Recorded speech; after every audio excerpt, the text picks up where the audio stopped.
before class last week. But my leg's all better this week, so I can run around and do cartwheels and backflips and stuff. So it'll be great.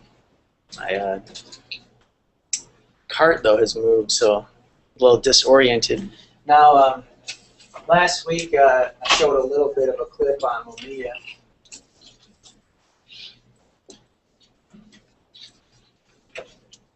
And this week, Leonard Peltier. So these aren't sociologists by any means, but they're kind of a callback, throwback to when I was in undergrad. I learned about these guys in an anthropology class. Essentially, two guys that are being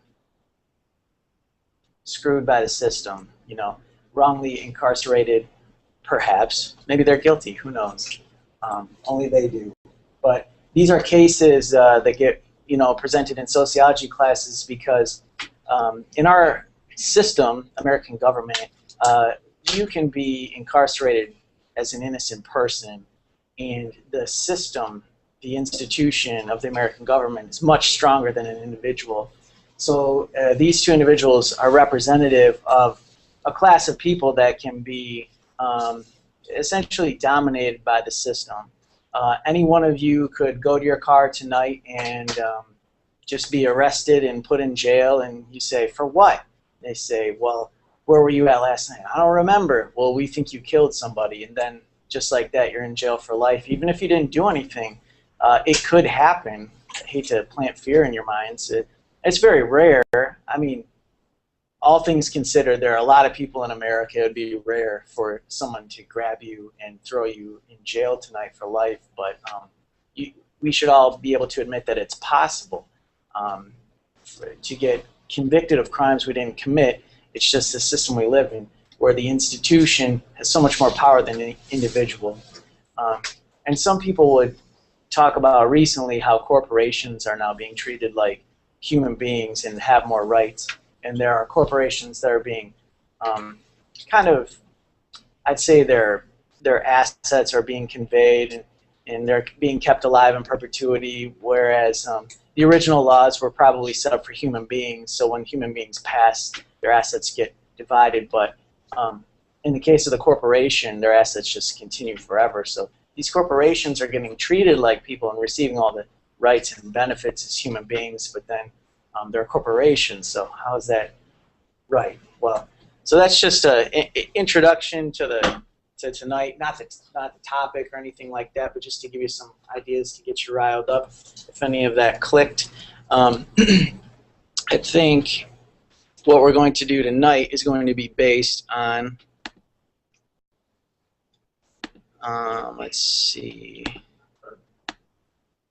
what I have here on the agenda, which from last week we didn't get to cover anything about Google Books or Delta's library, which are, at least Delta's library is an expectation for you to be aware of that and how to access the appropriate material for this class. I do an in-class activity midway through. We do have to talk about the first essay, which will be really easy, and Purdue's site. I think I mentioned it last week, but it'll be a refresher. So quite a bit of logistics, and I do have a slide presentation on theory. It's I look back at my one from last semester, and I made some adjustments, bring up a little bit more fresh material, not current events by any means, but I just think it's always important to keep improving. So I would always get bugged when I was in college that my professors would just use the same PowerPoint every semester for 10, 12, 15 years, and I knew they were getting paid a lot. You can't even make a new PowerPoint. So I was once actually criticized for coming up with material the day of the class. Like, one of the students was like, Gertrude, all he ever does is prepare for class the day of. And that's a little bit overstated, but I think, you know, that's actually kind of a good thing to bring really fresh and relevant material to you. In my opinion, it's a good thing. Maybe I should just reuse the same PowerPoint over and over. Well, we all make choices. So I'll go over a couple of these logistical things first. And I rarely do them this early in the semester. And a lot of times in the middle of the semester, attendance starts to wane, and then these very important things, then no one picks them up. And we have just typically in my classes, about here, there's a real divide, fork in the road. Some people get it, and other people just don't come to class. And what we see a lot in my classes are A's or F's. So I'm trying to get you out. I try to get you out on the right track here, and then keep you on the right track here, and then the rest is just gravy for you. But you really have to stay on track. And so I'm going to introduce you to these tools, which maybe you don't know about, that can really help your lives in the next 14 weeks. The first one I'm going to show you is Google Books. Is anyone familiar with Google Books? A little bit. I'm always really surprised, but I mean, then I'm not. But Google is a very powerful company, and in fact, if you didn't know, the guys that invented Google, at least one of them, their parents worked or went to Michigan State. So they have Michigan roots, and then they started at the University of Michigan, I think, for a while. And then the guys, they went and they learned all their stuff at Stanford. But Google, yeah, has its roots in Michigan, so this is a local product. I don't know if you knew this, but Lady Gaga, her parents also Michigan State. They got hospitality degrees and then went and started a restaurant in New York. So Lady Gaga is also a Michigan State connection. But anyways, back to Google. It's a very powerful entity. What they have done over the past dozen or so years is they've taken text and really just scanned in the pages. And so the scanners recognize the text, and they also turn it into recognizable text instead of just scanned PDF, so they're searchable. And one of the reasons that I go with this book is because it is available on Google Books, at least portions of it. And that's kind of the bummer, is where Google Books started out with a lot of totally free stuff, they've kind of retreated and now charge for some, but they give you previews and snippets of books, like your book. So I'll show you here how to access your book for free. What is it called? Down to Earth Sociology?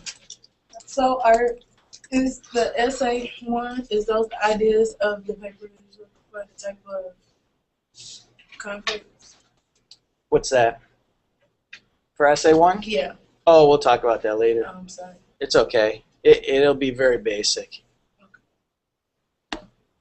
The beginning of the semester is very basic, easy, and then we increase in sort of substance, and that's why the fork occurs. That we start talking about sort of reasons why these guys are controlled by institutions, and then people start to lose it. So the first stuff will be a lot easier, and you will just go through it so fast. Mm-hmm. But you know, another problem with students is that another thing with not coming in the middle, they get the first assignment super easy, and then they stop coming to class, and then they get to the final and they think that's easy too. It's not. It's tough. And so they approach the final like they approach the first assignment, and it's not a good thing.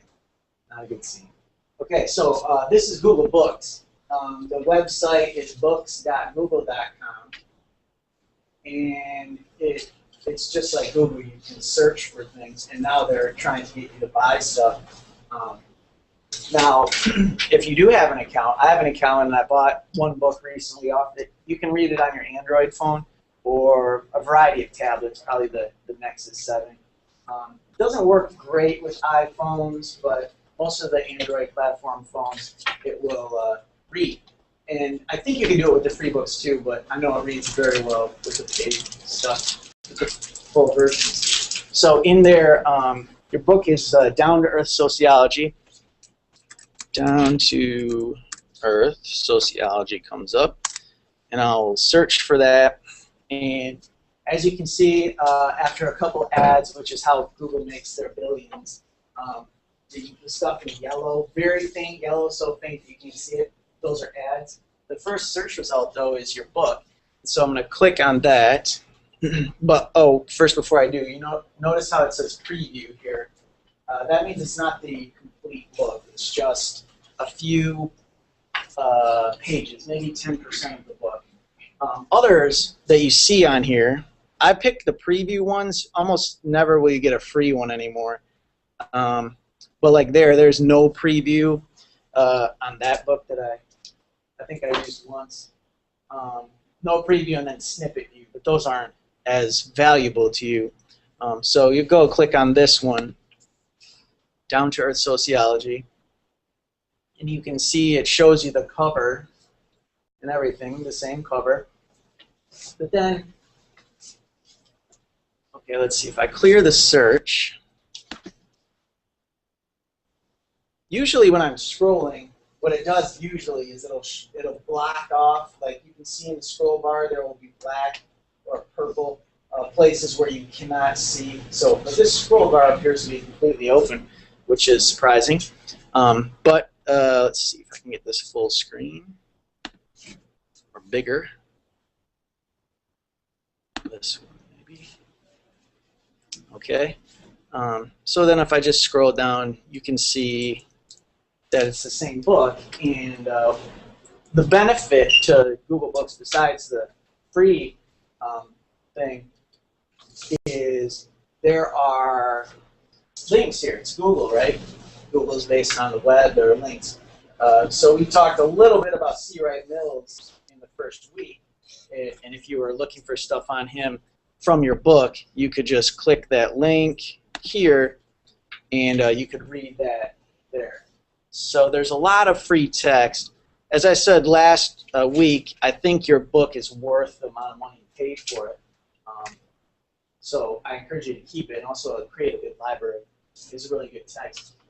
But for those of you who took it back, here's where you can get it for free. Now, whether or not it's free or you can access it through Google Books, it's one thing. But really one of the kickers of Google Books is the search capabilities. So Google is a web search. You can type anything into Google and you can find it. I have an idea for a game show called Google It, where it's just like Jeopardy, but you can use Google. Then they show what Google phrase you used, and it'll be a great game show, but nobody's bought it yet. So the search field for here, this is to search for notes. This is to search within this book.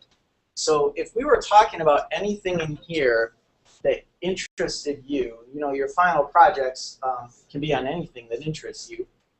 You can look for it in the book using the search field.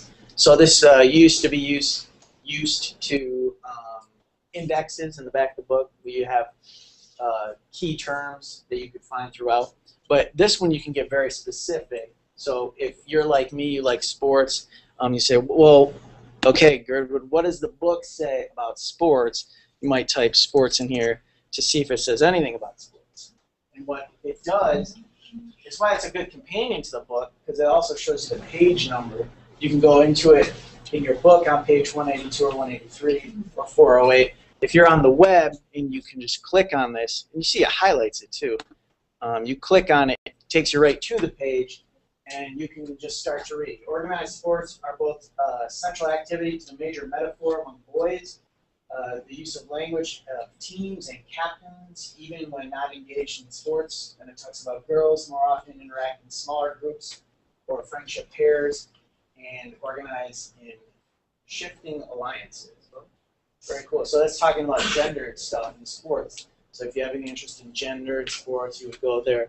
I know a lot of you work in the healthcare field, so might type in health, and there are a variety of results there. I'm going to click on the top one. Google thinks it sorts these by relevance. So, these are the blue things that I was talking about earlier. I think where it's blue, I think you do not have access to that. think where it's yellow, that is an indication of a search result location. So on page 232, and I'm going to scroll back a little bit to 231.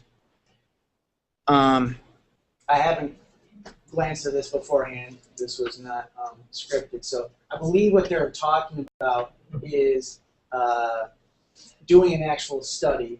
Here they have drawn the room. You'll have to check me on this and go back and read it. I'm just assuming that's what this is.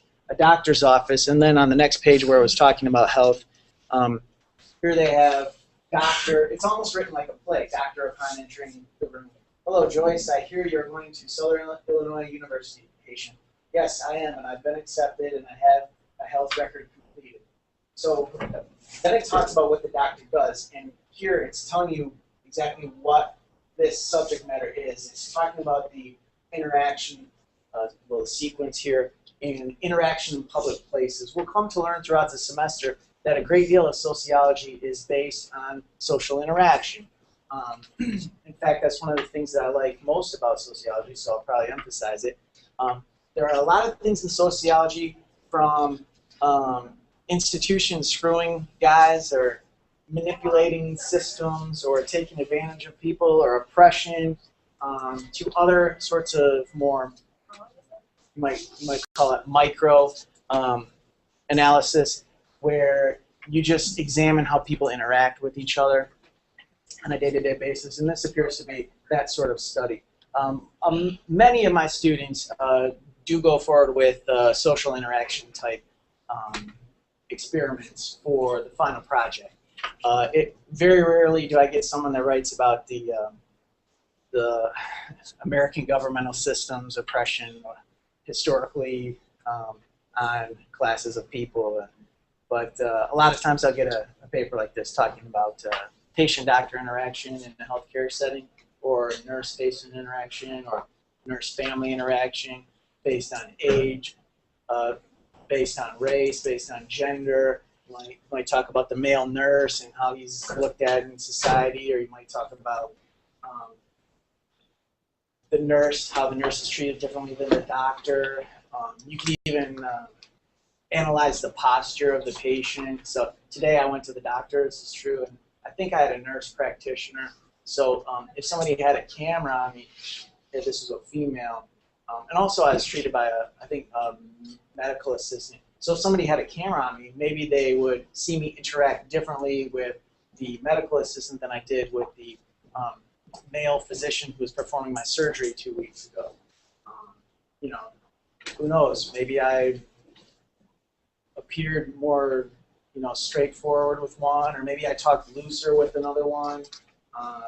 Maybe I told more jokes with one. But you could do that several times over, and you could draw some commonalities between the interactions, and then you can come to some type of conclusion. So that would be like a healthcare thing.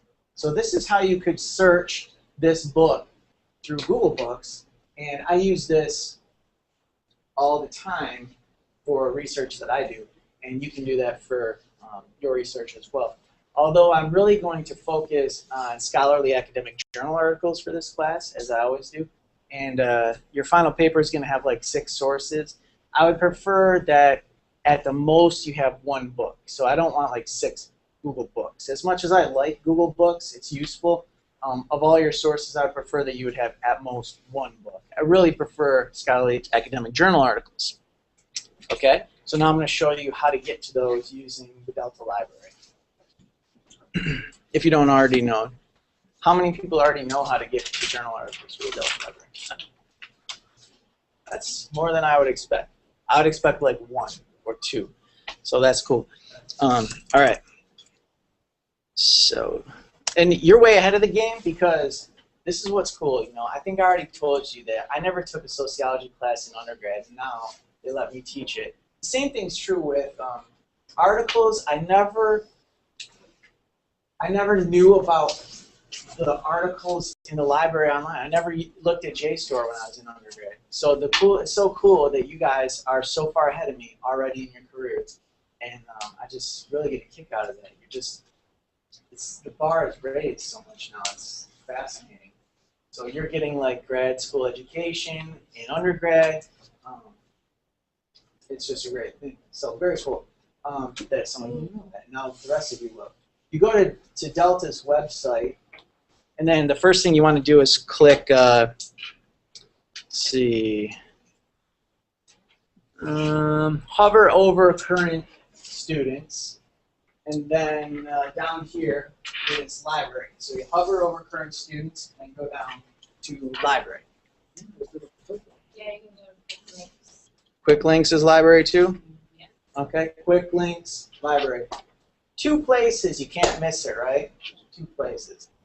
Okay, either one will work, and it gets to this website. Nice shade of pioneer green at the top, and you have to click library again, so it's a nice redundant system. Go to the left side and click library again. So do that there. Here.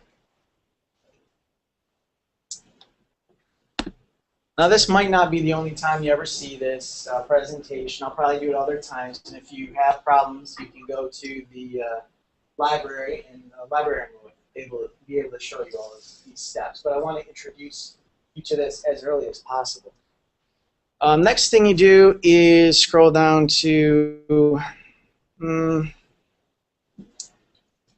what is it, journals and magazines? I did this before too. Yeah? It's all coming back to you now? Yeah. Yeah. Like other articles that other students posted on those thingy. These aren't necessarily students. These are more people way past me. They're like big, famous sociologists, doctor guys. Yeah. I've never been published. But I tell you what, a tangent on this. Did anyone hear about the Aaron Swartz suicide this past week? Or follow that? No.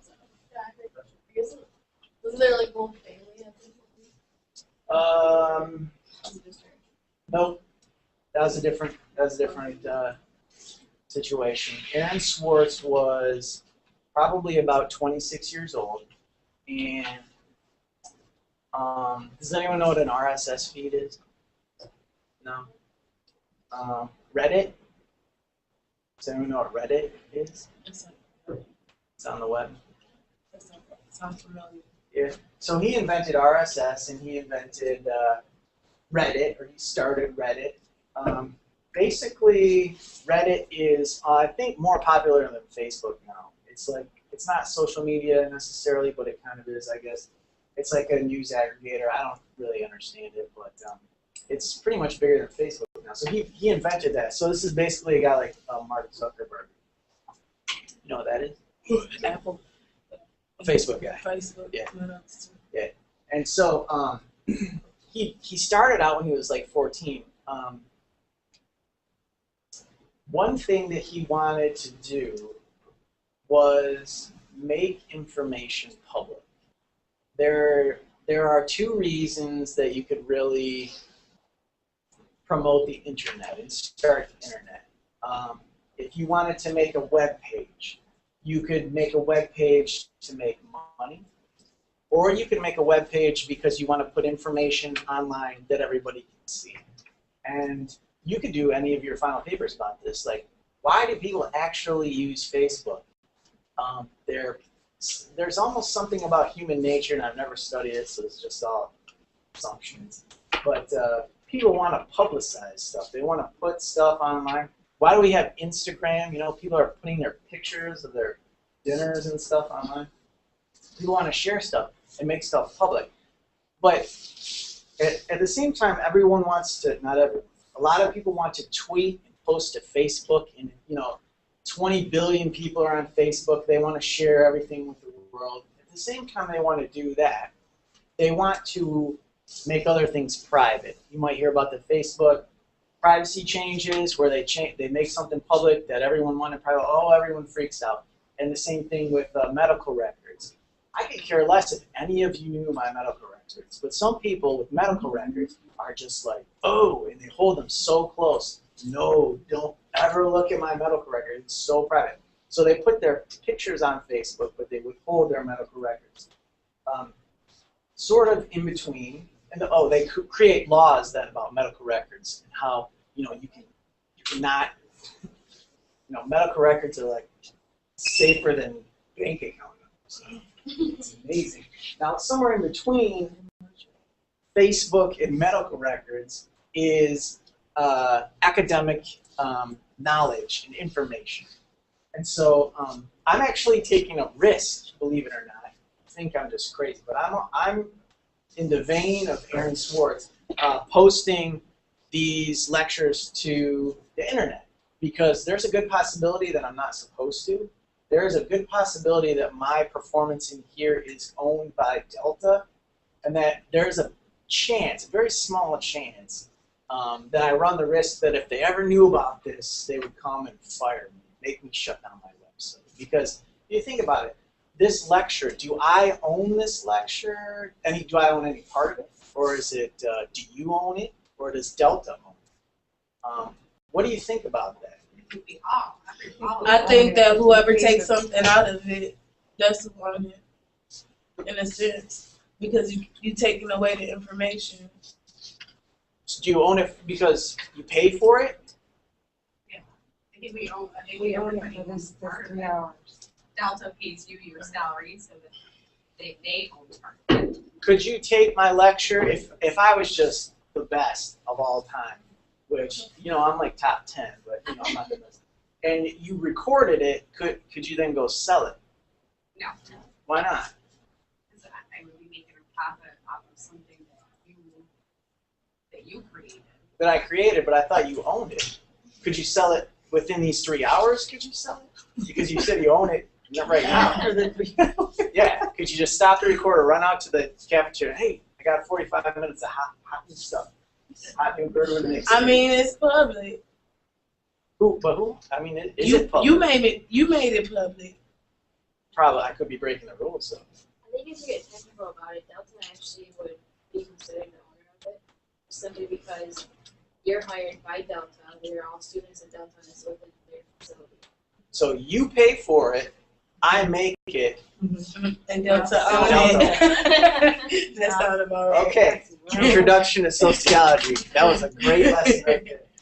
Okay, you pay for it, I made it, Delta owns it. Right. And if they were real jerks, they could find my website and they could fire me, or who knows, they could put me in jail. Who knows what they could do? I don't know. I live my life like, hey, they could put me in jail at any time for looking at somebody the wrong way. Actually, I was arrested. To be quite honest. For what? Looking at a cop the wrong way. Mm. He turned around and said that I was being disorderly. Disorderly. So now you've learned by my example that the only place you can be disorderly is within the classroom wall. So now we've talked about what I've created and where so I create this lecture, where at this location. Who paid for it? You guys. Now I'll talk about something else, which are scholarly academic journal articles. Okay, when we have a scholarly academic journal article, we have an author who is generally a PhD at a university. So they're at, MSU. And they want to do a study and they want to publish it. So in order to do a study, they need to get money. So they might seek out funding from somebody like, I'll just make up the Association of Families, or one that's not made up, the government, the National Science Foundation, or some grant funding source, anybody, Bill Gates, who knows. So you got a guy, gets money, so they pay for it, and this is where they conduct the research at. So probably part of the salary is paid for by MSU, but most of the salary is paid through the grant from the National Science Foundation or something like that. And then they spend some time and they look at, who knows, people. Maybe they study you. They study students, or in my case, student athletes. And then I produce a document. Okay? This is very much like the lecture situation. Oh, and then The document is read by people at MSU, and they're the ones that pay money to MSU in the form of tuition, but then paid subscriptions to articles. So, what we're talking about, like we talked about the lecture, let's talk about the academic journal article. Who owns that? Who does? MSU. What? Now, you say MSU. No. So, in what case? Because so they paid this guy to sit in this desk to do research on these people. They own it because they paid for it? But here's another step. At this point, that might be true. But at this point, here, it gets sold to basically electronic library called JSTOR, for example. So if you're right, MSU owned it because they own me, or Delta owns me, so they've got the lecture. National Science Foundation paid for my gas or something like that to get here, sharpened my pencils. And of course, you have nothing, I'm going to do research on you, you get nothing out of it. I make this thing, and then they sell it to JSTOR. So now who owns it? JSTOR. But I wrote it, right? They already paid you for it, though. Oh, JSTOR does not. Well, that's a good point. I don't know. Maybe they do pay me for it. I don't know. I've never published, so maybe they do give me money. So what do they pay for? Do they pay for me to give them this? Because then I'll just go back to my computer and I'll be like, hey, I have another copy. Right? They pay for the rights. They pay for the rights. Like distribute, publish it. So I spend my entire year making something and I give it to them, and I can't. What? I can't read it, because what if I don't even have a subscription? I can't even read my own stuff. You got a copy of it. But if I give it what if I want to share it with you and I make a copy of my own stuff and I give it to you? Am I breaking the law? No. Yes, because it's copyrighted. If it's not copyrighted, There's gotta be it's just like whatever you want to do. Authors still have some kind of right. Maybe there is something in the But you contract. probably couldn't sell it to somebody else, Oh yeah, that's a good point. but you probably could give it to me just to read it. Or lecture on it. Unless it's some type of confidentiality. So I spent my entire life's work. They paid you. But it was your choice to sell it. Oh, yeah, I mean, well, like when you solicited the NSF for money to do it. that's a great direction to take this conversation. My choice. Okay, I am not published right now, me personally. And how much money do they pay me to teach? And how many classes do I teach? I think they pay me $1,200, right? And I can't do this full time because I can only teach, I think, 3 classes per semester times 2 semesters, like $7,200 a year would be my salary. So there's no way I can do this alone. This is where I teach. I'm not published.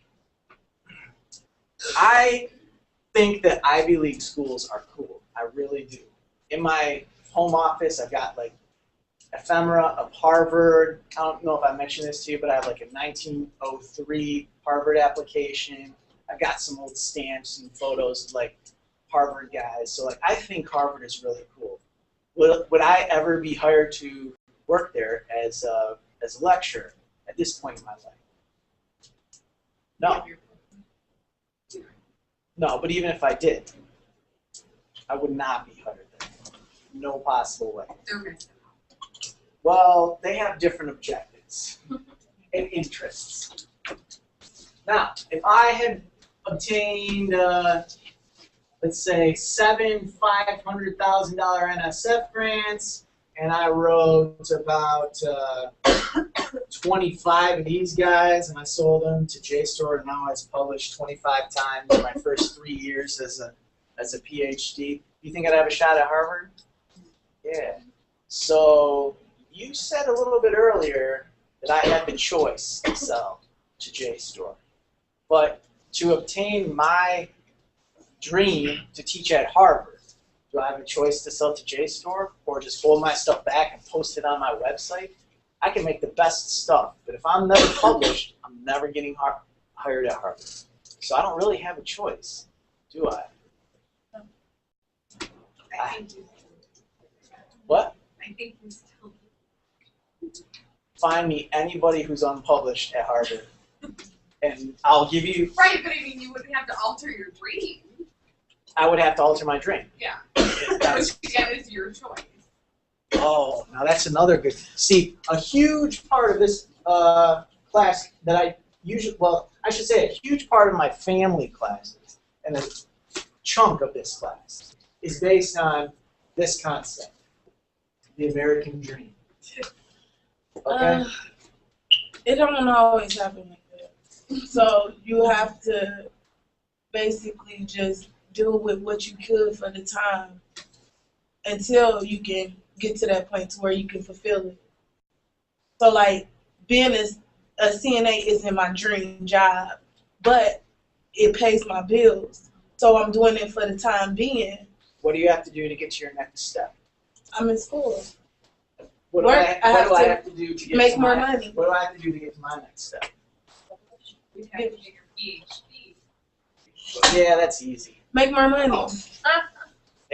I mean, it's not easy, but I'll do it this year. I mean, and I'm only saying that because like most, didn't we already discussed that, like most professors at like at Harvard be a PhD. Yeah, Right. yeah, I'll get that. So is your dream to be published? Well, this scenario. I have to be published. They'll never hire me if I'm not published. So that's So your your dream, dream is that's to- your dream, is to work at Harvard. Sure, and now let's talk about more sociology terms, vocab terms, of why my idea of my American dream is to work at Harvard. They pay the best, and they have the highest prestige. So I had a girlfriend in high school that wanted to be a physician's assistant. And I always asked her, why do you want to be a physician's assistant and not a physician? You know, like I'm a teacher. Because you don't have to take the hardest part of the job. You just settle with what you got. Yeah, so why? So that's what I don't understand. It's like I'm a teacher. I want to go be a teacher at Harvard. I want to make the most money and have the most prestige. So prestige is a sociology term. What does prestige mean to you? If I was a professor at Harvard, what does prestige mean? Like clout, like shit. grade, like The Clout, shit. top of the line. Now let's talk about top of the line though, because we could talk top of the line of Best in its class. it's best in class is another sociology term. But let's keep talking about that because let's say Harvard's number 3 in salaries. So they're not top in the class at salaries. Let's say they're number 2 in party school rankings. So they're not top of the class there. And they don't win the national championship of basketball. So how are they so prestigious? Like, what do they do? How can we quantify prestige? It's the idea of it being like the top college. It's not necessarily like maybe it's not that good. To me. Who's really looking at it's our the top? perception. Who's really looking at the top party school? You know, they looking at the academics. You know, Okay, so it's prestigious because academia is based on basically how smart you are, right? So we consider Harvard top of this class because Harvard's producing the smartest people. Because if they were producing the best athletes, national championship basketball, the best partiers, they wouldn't be top of the class of colleges because a college's job is to produce smart people, those successful individuals. So if Harvard graduates the smartest people who make the most money, maybe they're the top of their class. Or maybe they publish the most journal articles. Actually, I think it's more that Harvard's a school that everybody knows about. It's not necessarily Right. the smartest kids. It's the Because thing. if I remember it, they had one of the highest dropout rates too. You'd have to do a paper on that. I don't know those statistics. probably a lot of pressure to be that type of student all the time. A lot of pressure. It's a lot of pressure just to get into Harvard. You know, Right, a so kid that can way when graduate you from get Delta there, and be smarter than all the better kids at stay Harvard. on. Right. But nobody knows about Delta. It's the idea, like the name, like the, what's the word I'm looking for? Like rich people go there. Yeah. You know, That's capital, and that's another sociological concept, is capital. Capital is often looked at in terms of financial capital, straight money, straight cash. right. But there are tons of other types of capital. Your network, who you're sitting next to at Harvard might be the CEO of Ford, son, or something like that. Right. So you can make connections, and you can go and work for that company and be successful and whatever. Right. So the network at Delta is a lot different than at Harvard. So there are a lot of different forms of capital going. Social capital is huge, hugely different at Harvard. I know when I first heard of Harvard, it was because they're a great law school. Right. So it's interesting to go into law. And like here, I've heard, you know, employers would rather hire a Delta nursing student than a nursing student. Okay. Because of, you know, the program, and just because I guess we have more clinical hours than anybody else. So let's talk about that for a little while. Harvard was one of the first, if not the first university started in America, and they started cranking out lawyers whenever they started their law school. And then they're known as the best law school. So they produce the best lawyers who are then going to kind of have kids that then go to Harvard, and it's going to be this big cycle. How many people from here are going to wind up going to Harvard Law School?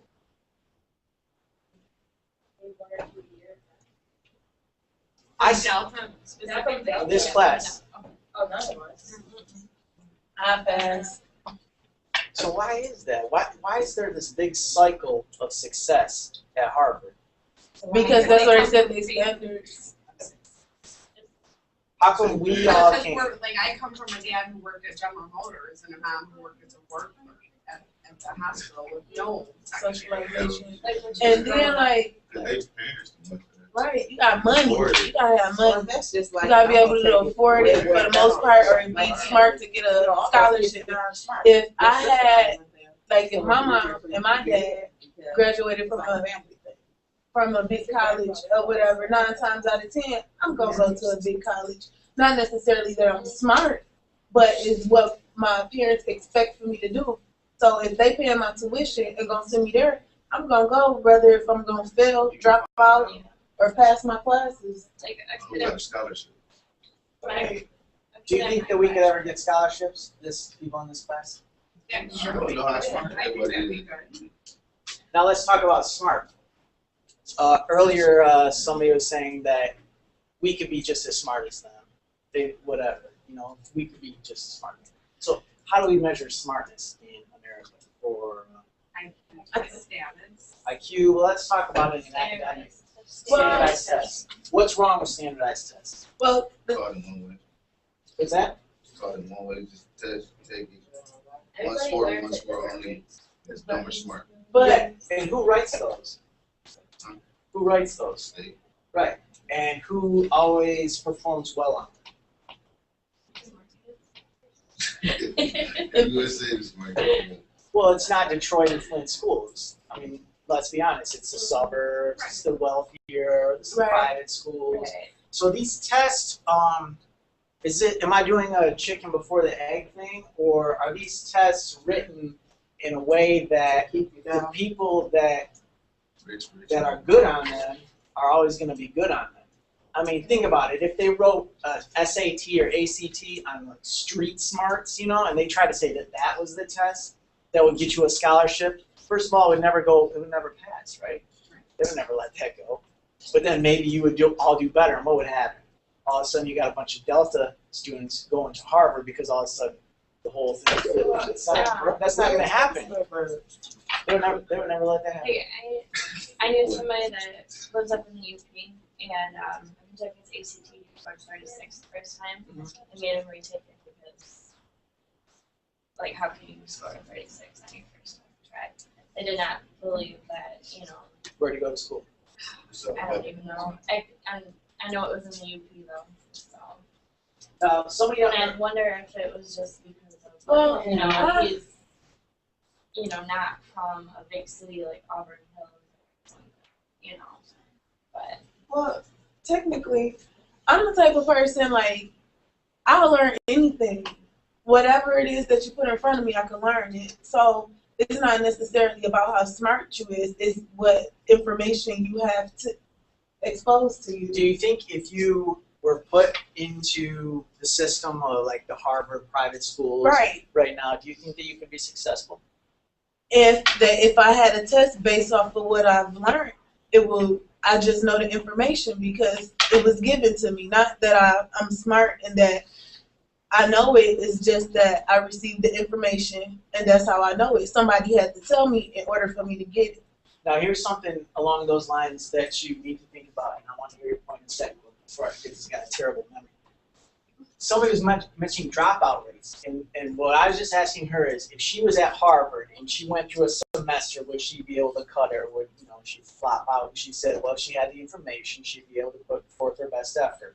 Now, this is a true fact. I'll be off by a percentage or two, but University of Michigan Law School, top 5, right? Top 10, top 5 in Michigan.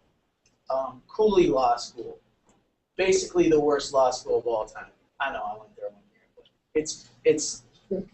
I think there are 4 levels. It's definitely in the 4th level. Michigan definitely in the top level again. So I've overstated, but Michigan's like top 10. Cooley's like bottom 10. Okay. Talking about dropout rates being tough. If you could succeed if you were there.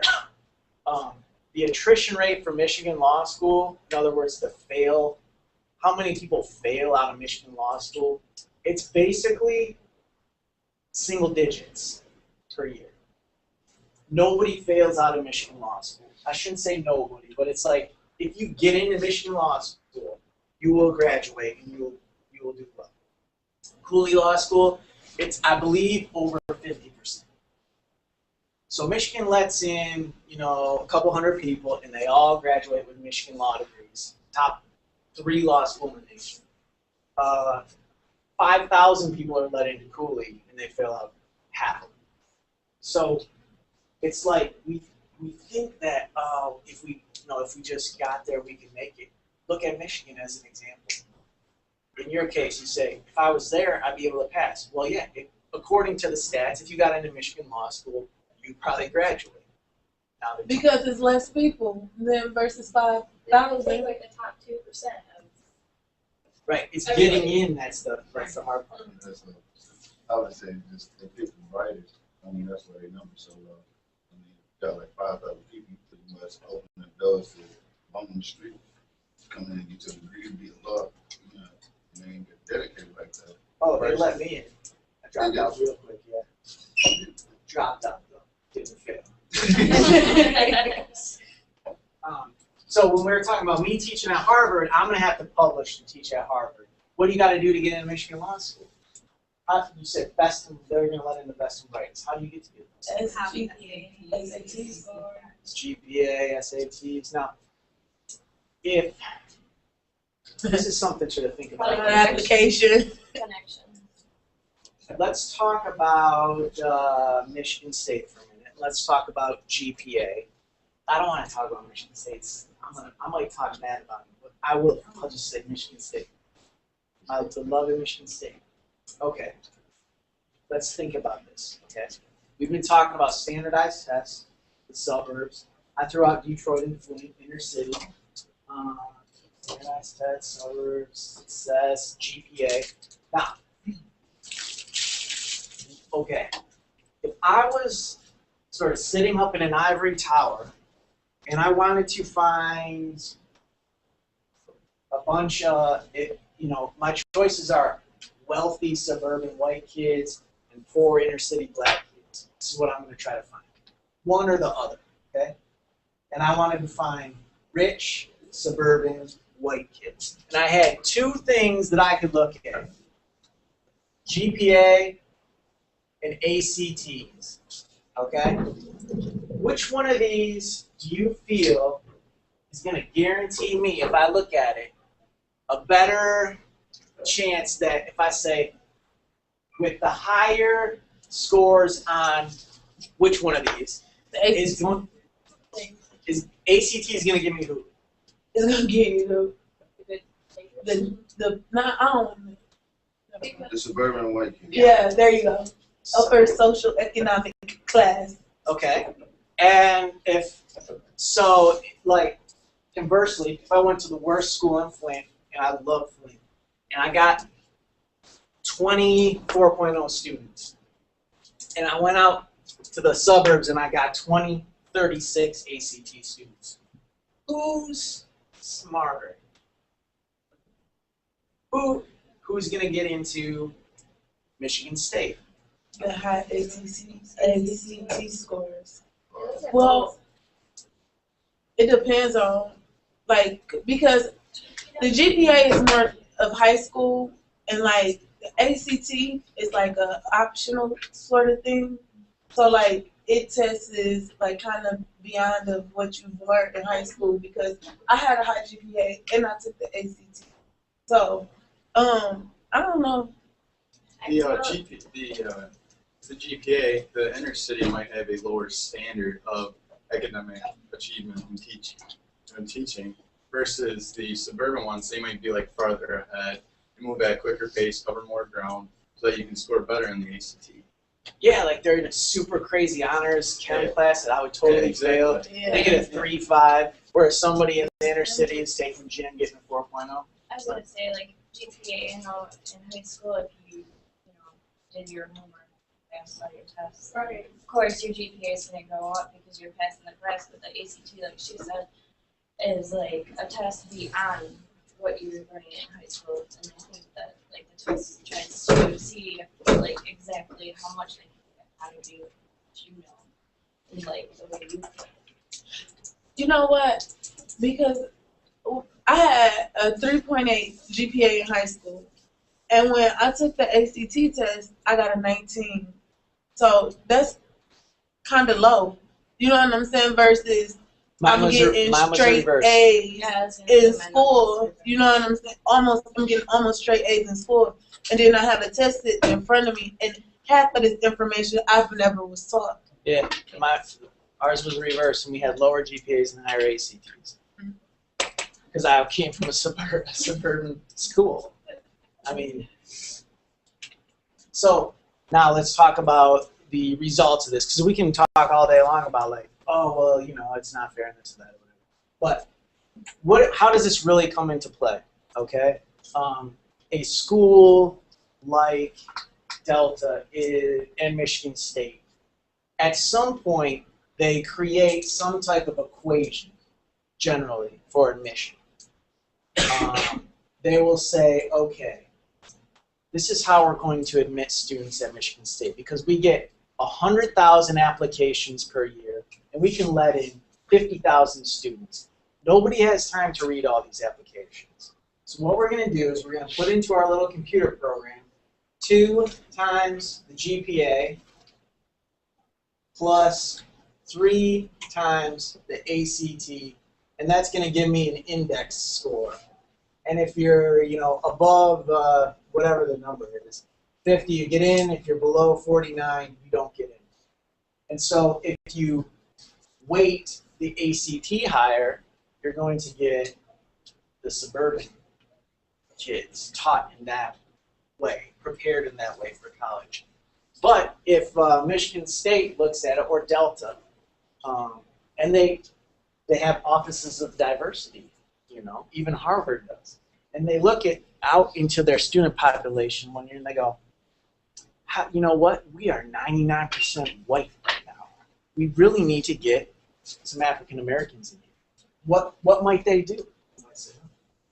I want to make this 5 times the GPA plus 3 times the ACT, and that's going to be my index. They might do that.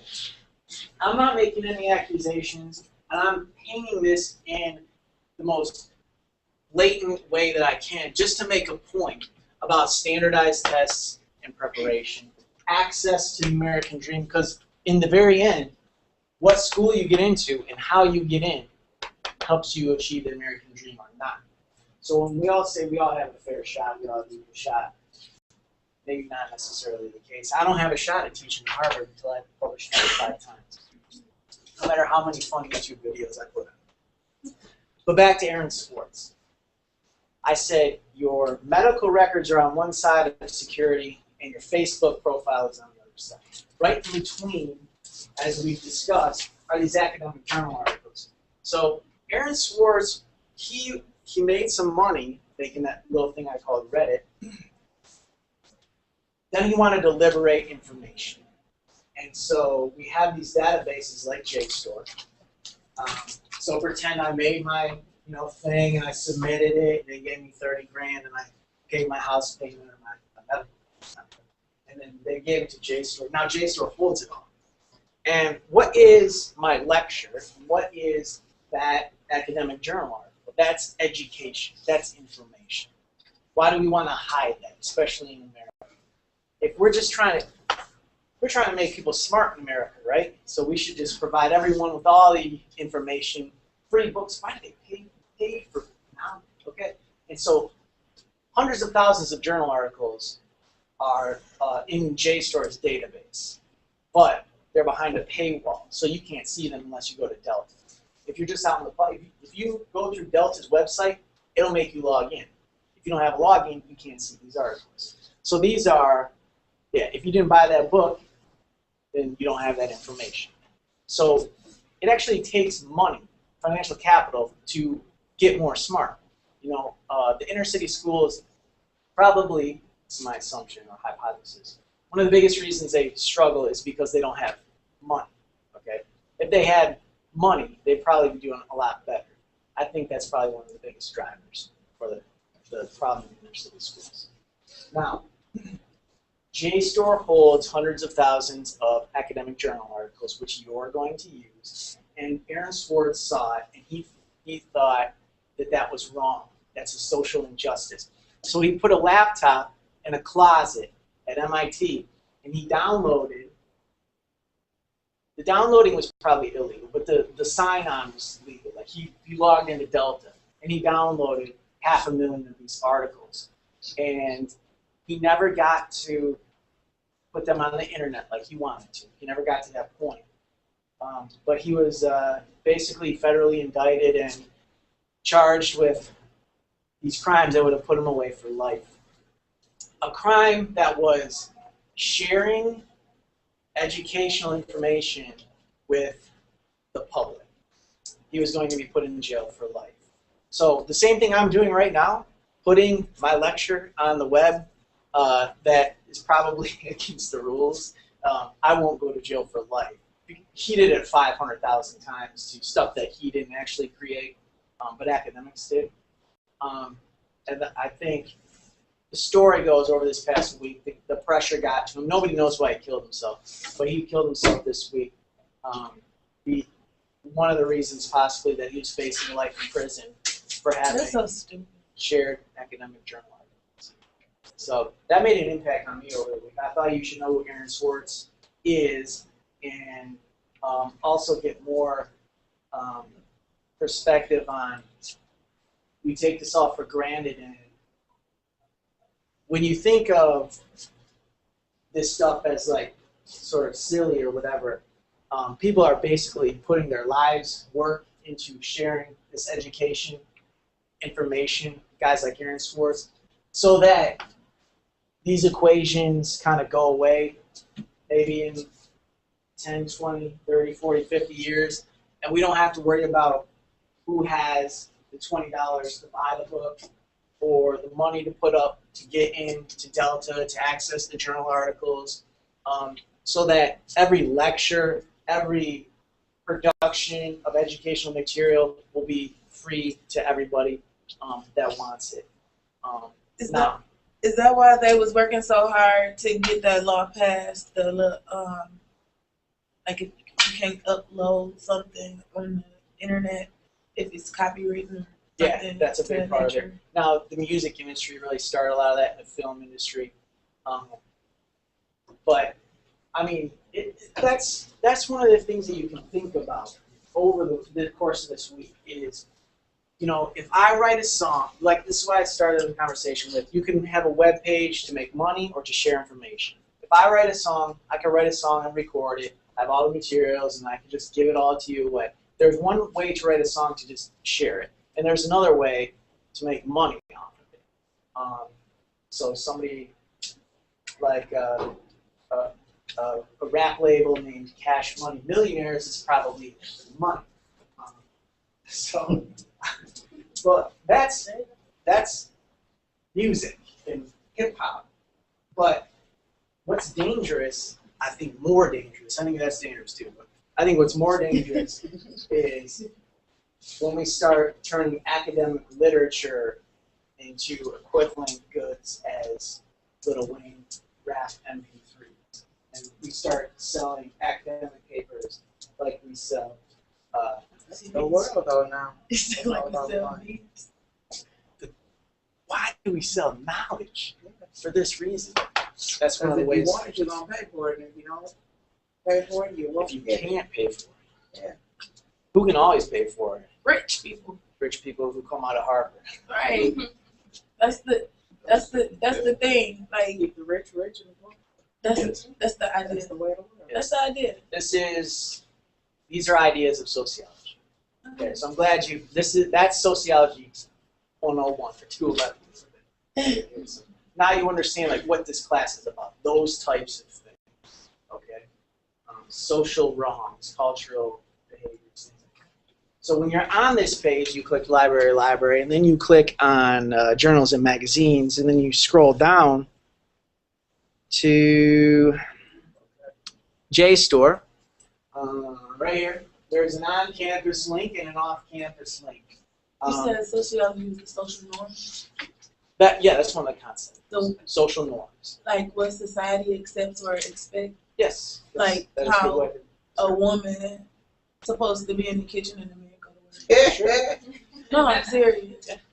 That was once a social norm. That might not be Not social norm anymore. well, not really, but yeah, you expect it. They expect I mean, it. because nowadays it takes the woman to be at work too in order for the household to run right. You know, Or how even like how you walk or talk, like girls supposed to like have the long hair, boys supposed to have short haircuts and be all buff. You want to know when the homemaker thing actually changed was, I believe it was World War II or one of the big wars, because the guys went away and the women had to work. Before that, women never worked, but because of the war, it changed the whole social norm. That's when it changed. Like the idea, like say if it's a baby, if it's a girl, you're gonna put her on pink. If it's a boy, you might put him on blue. Yeah, you can write a little paper on it. Okay, you can write it on paper. JSTOR. I'm going to click off-campus link because I'm assuming a lot of you work here off-campus. If you're on campus, go ahead and click that.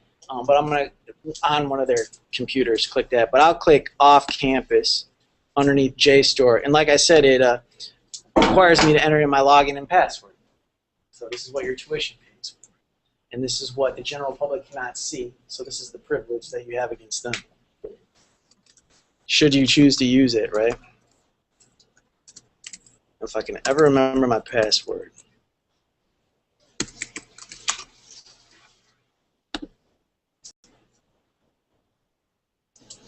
And up comes JSTOR. And JSTOR has redesigned their interface to really resemble Google and this whole search. Now there's advanced search techniques, but you can still use the basic search technique if you're really good at it. And this is why I think my game show called Google It would be so good.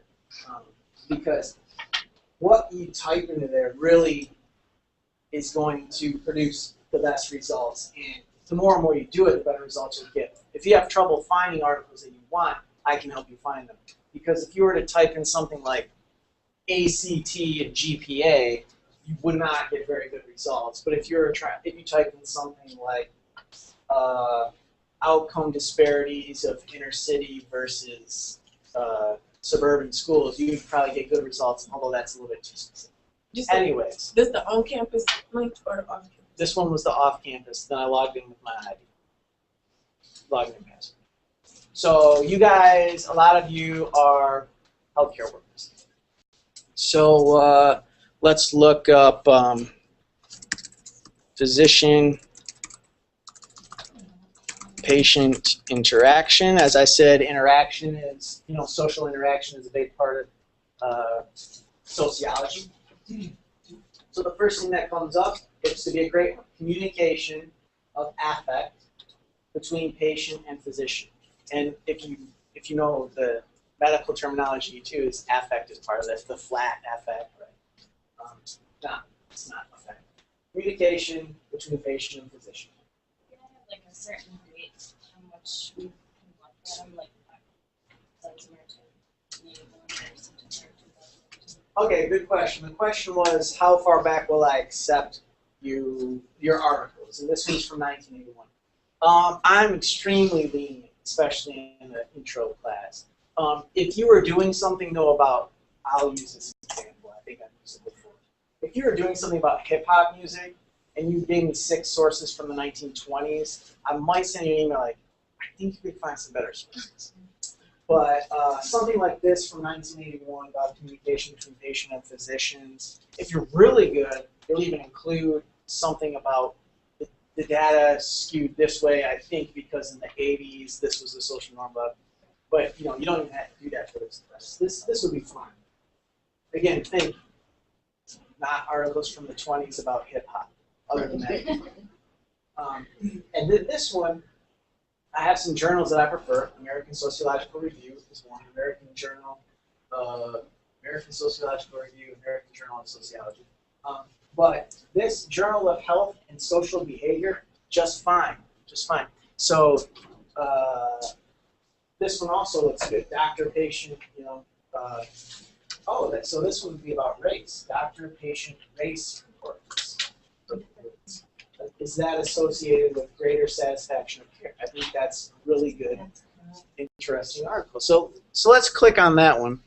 And I prefer, at this point, you have your option. I'll tell you live first or later, but you can click here, get more information, or you could just click PDF right there and just read the whole thing. But I'm going to go into this first for a couple reasons. And there's the journal. That's what the cover looks like, the hard copy. Then you scroll down, and you see they're from Johns Hopkins, so you know they're super smart. And then you get your first abstract. So this is the first of probably 20 pages. The abstract, which is something that will be in your final project, is half a page, and it looks like this. And what the abstract does is it sums up everything you need to know in one paragraph. You don't even have to read the rest, right? No, you should peruse the rest. But at this point, you won't have to, something about college that I teach, you don't have to read every word of the articles. We'll talk more about reading later. But you get a 20-page article to read, and you have 20 minutes, just skim through a page per minute. It's way better to do that than to say, oh, I only have 20 minutes. This would take me 2 hours. I'm not going to read it. So just skim what you need to know. You look at it. Okay. Now it has highlighted the search terms that I think I might have put in there. And what did they do? They examined a national sample. This is national. Of African American, white, Hispanic, and Asian American respondents to test. Sociology is a science. You always have to test hypotheses, just like if you're in a chemistry class. To test a hypothesis that, so this is their assumption, doctor-patient race concordance, that means kind of same, is predictive of patient satisfaction. Our analysis examined racial, ethnic differences in patient satisfaction among patients in multiple combinations. Blah, blah, blah, blah, blah, blah. Let's see what they're fine. Okay. Among each racial group, respondents who were race concordant, same, reported greater satisfaction with their physician compared to respondents who were not the same. So there you go. That's a great article. I've never come across that. That would be something you could go up on. Remember, I put in physician-patient satisfaction, and this was the second one that came up. I didn't even put in race, which usually I do, but that's what I love to see. Amazing.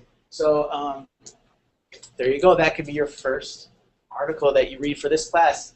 And remember, you have to have 6 sources for the final project, and you could just find one this week. 6 sources for the final project? Yeah. 6 different sources or just 6? Yeah, 6 of these. 6 different articles?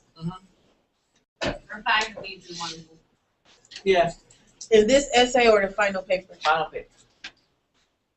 So you got about 14 weeks. You should at least nail one of these every other week, at least.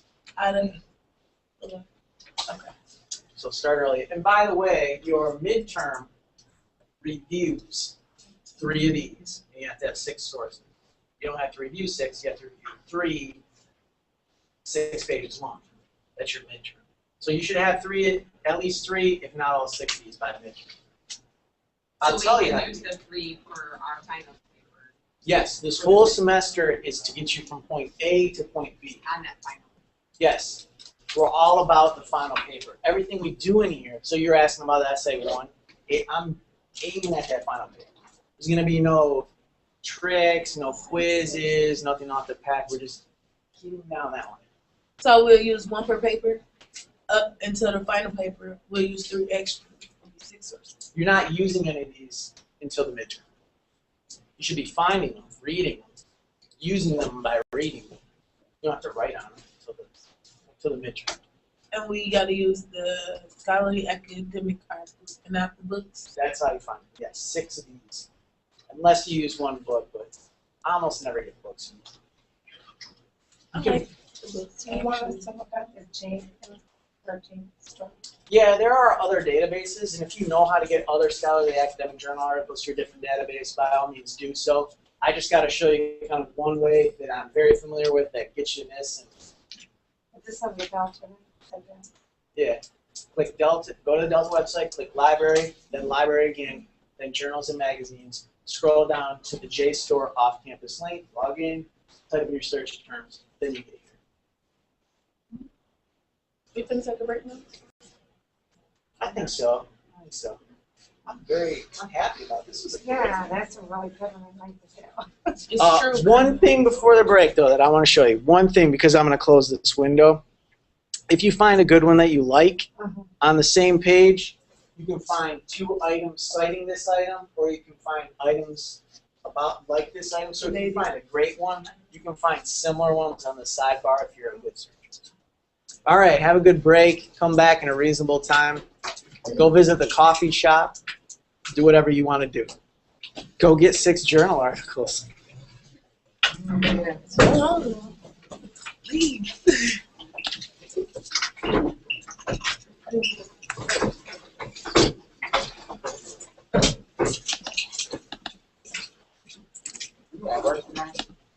Girl, no. I don't work on this I worked this morning. I saw that. Like every day. I've been here all day. I've been here since 9. All day. I got 3 classes today.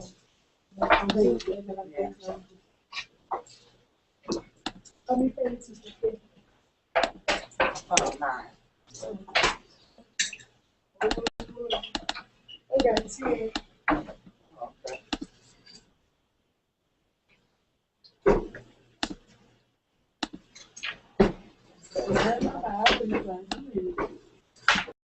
Show you here how to access your book for free. What is it called?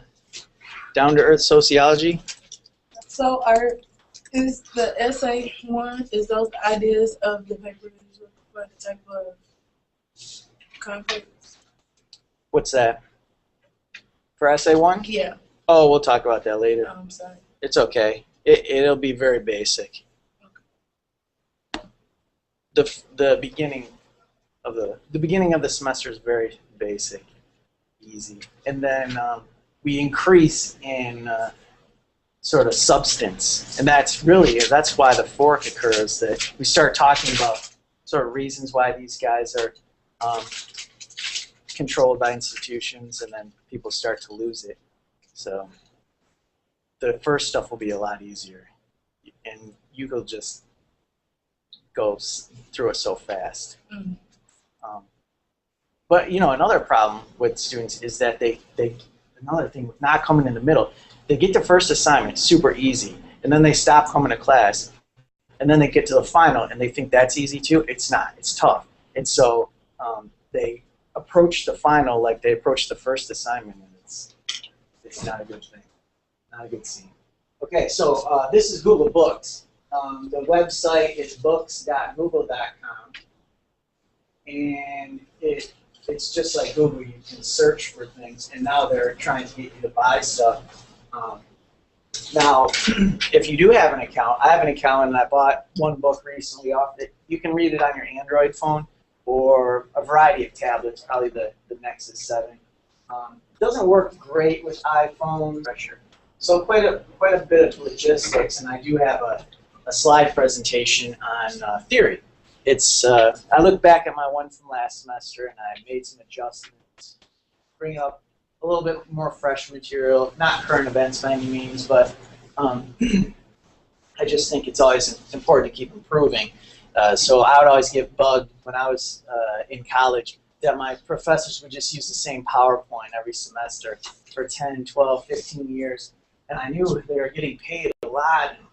You can't even make a new PowerPoint.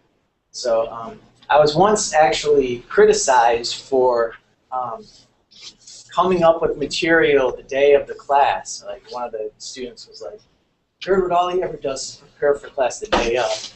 And that's a little bit overstated, but I think, you know, that's actually kind of a good thing to bring really fresh and relevant material to you. In my opinion, it's a good thing.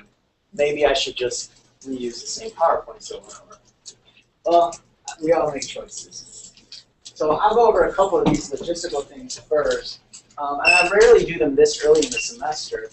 And a lot of times in the middle of the semester, attendance starts to wane, and then these very important things, then no one picks them up. And we have just typically in my classes, about here, there's a real divide, fork in the road. Some people get it, and other people just don't come to class. And what we see a lot in my classes are A's or F's. So I'm trying to get you out. I try to get you out on the right track here, and then keep you on the right track here, and then the rest is just gravy for you. But you really have to stay on track. And so I'm going to introduce you to these tools for class last week. But my legs felt better this week, so I can run around and do cartwheels and backflips. So it'll be great. My cart, though, has moved, so a little disoriented. Now, last week I showed a little bit of a clip on Malia.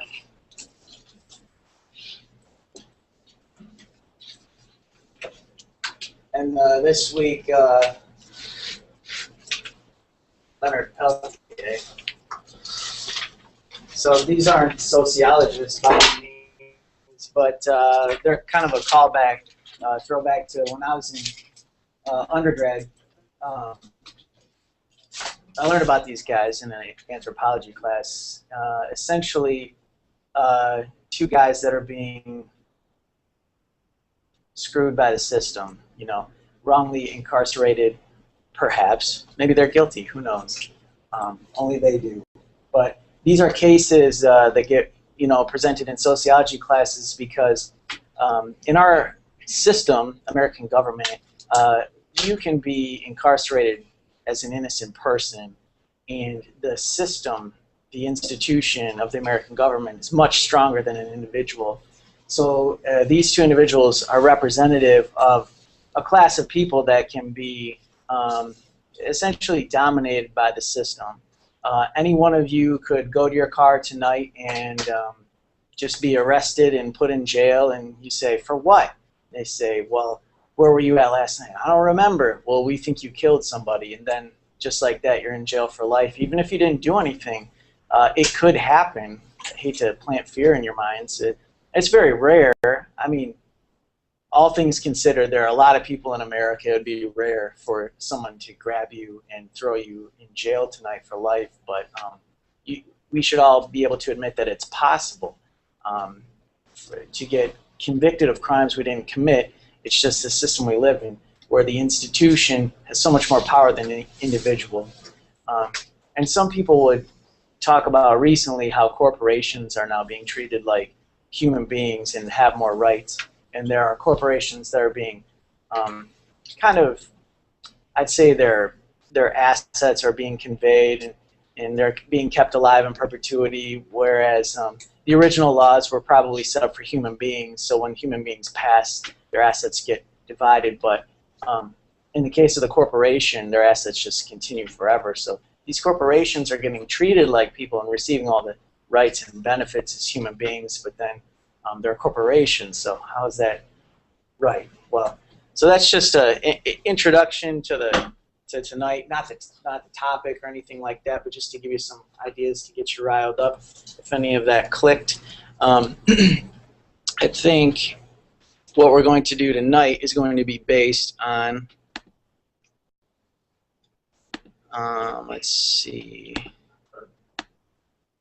what I have here on the agenda, which from last week we didn't get to cover anything about Google Books or Delta's library, which are, at least Delta's library is an expectation for you to be aware of that and how to access the appropriate material for this class. I do an in-class activity midway through. We do have to talk about the first essay, which will be really easy, and Purdue's site. I think I mentioned it last week, but it'll be a which maybe you don't know about, that can really help your lives in the next 14 weeks. The first one I'm going to show you is Google Books. Is anyone familiar with Google Books? A little bit. I'm always really surprised, but I mean then I'm not. But Google is a very powerful company, and in fact, if you didn't know, the guys that invented Google, at least one of them, their parents worked or went to Michigan State. So they have Michigan roots, and then they started at the University of Michigan, I think, for a while. And then the guys, they went and they learned all their stuff at Stanford. But Google, yeah, has its roots in Michigan, so this is a local product. I don't know if you knew this, but Lady Gaga, her parents also Michigan State. They got hospitality degrees and then went and started a restaurant in New York. So Lady Gaga is also a Michigan State connection. But anyways, back to Google. It's a very powerful entity. What they have done over the past dozen or so years is they've taken text and really just scanned in the pages. And so the scanners recognize the text, and they also turn it into recognizable text instead of just scanned PDF, so they're searchable. And one of the reasons that I go with this book is because it is available on Google Books, at least portions of it. And that's kind of the bummer, is where Google Books started out with a lot of totally free stuff, they've kind of retreated and now charge for some, but they give you previews and snippets of books, like your book. So I'll